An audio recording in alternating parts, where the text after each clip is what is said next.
Mike and Kelsey, thanks for having me here. And good afternoon, everyone. It is an honor to be on this panel with Tom and Marianne. I salute all the bicycle and pedestrians advocates in the audience. Thanks for your time. I hope this event is helpful to accelerate the pedestrian revolution in our cities using powerful storytelling techniques. So why is storytelling essential for us, the active transportation advocates? We can persuade our neighbors and politicians to implement bikeways, crosswalks, completed streets, and so on. Storytelling is vital for community engagement planning. Every community has its stories, and it is important to spread them. Storytelling is probably the most powerful skill to raise funds for our organizations. And finally, communications is the very first step of every public policy. We have to be on the public agenda in order to start the machinery of the government and build walkable and bike-friendly cities. Let's remember why are all here together. Jane Jacobs once said that not TV or illegal drugs, but the automobile has been the chief destroyer of American communities. In other words, cars alienate us from our communities due to the loss of the human scale city. I have quoted Jane Jacobs to share with you one of the main principles of persuasion, which is called the authority principle. As a speaker, I'm only a humble messenger. And this walkable city idea is not a crazy concept that I just made up. We are standing on the shoulders of giants. Let's start with the rule number one of storytelling: know your audience. The most important rule of them all. This is what I call the audience spectrum for effective persuasion. On the left side, we have my friend Bikey the Elephant. She's a radical bike activist who never drives a car and always carries a baseball bat to break windows of cars parked in the sidewalks and bikeways, just like Beyonce is doing it in this image. Then on the right side, we have Mr. Wheeler, an entitled, car-oriented person that values more speed than human lives. His hobby is going to community meetings and sabotage bikeways and complete streets projects. Then in the middle, we have all the moderate or indifferent people. I guess that all the people in this webinar are here somewhere on the spectrum in the left side. These circles are Venn diagrams, and the area in the intersections is what active transportation advocates have in common with the audience. For instance, on one side of the spectrum, we are just preaching to the choir. We used to do this all the time. And on the other side of the spectrum, we are wasting our time talking with people that we will never convince.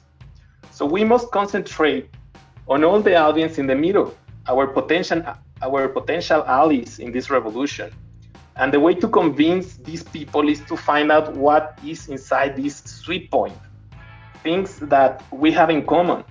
Here is la pièce of resistance to persuade our audience. Rule number two: your audience is always smarter than you. This is what the Greek philosopher Aristotle called ethos, which basically means the messenger's values. We have to be humble and honest. Nobody likes arrogant people. We are not going to convince anyone with a pretentious attitude. People love vulnerability, authenticity, and honesty. That's the credibility of the messenger. Rule number three: prepare arguments with data and reliable sources.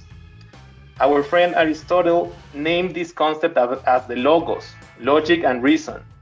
Numbers don't lie, and numbers are essential to winning an argument.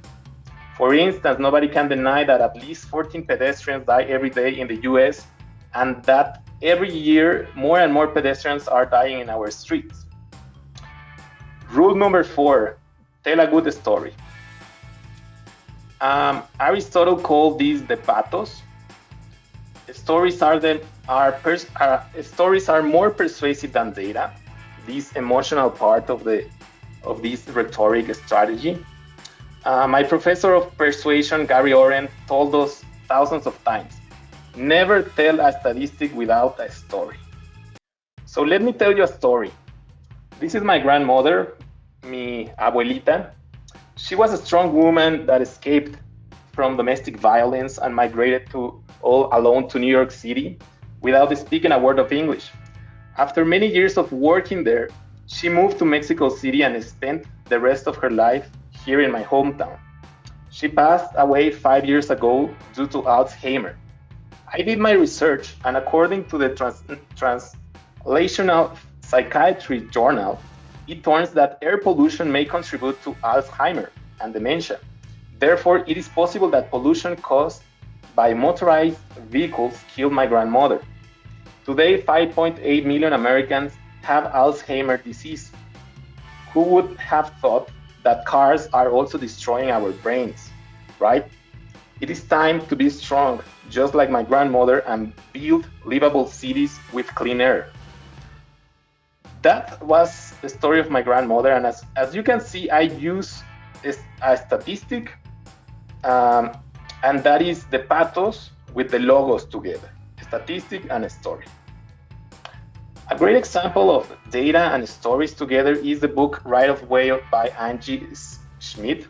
I highly recommend this book. She starts every chapter with a story of a pedestrian tragedy, and then she tells all the data behind it.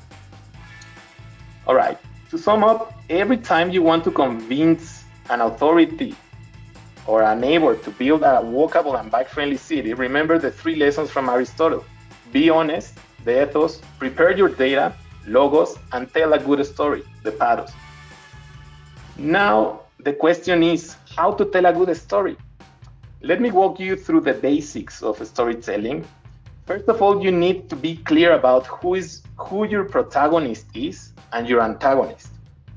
In my story, the protagonist was my grandmother, and the antagonist is the motorized vehicles polluting the air. As pedestrian and bicycle advocates, we have our heroes and anti-heroes. For instance, Jane Jacobs, Jan Gehl, Janet Sadikan are our heroes, and on the dark side, Le Corbusier, Robert Moses, and the Koch brothers. For instance, this is an excellent image by Bart Hawkins, a pedestrian advocate. This image is powerful. We have a protagonist, the fearless girl, and the antagonist, an SUV, a potential killer. So every story has 3 acts. It starts when one presents the protagonist and the antagonist. Then Act 2, the conflict begins, and it starts the hero's journey. Once we reach the climax, we end with the outcome, the redemption of our protagonist. There is another dimension of a story that looks like this orange line.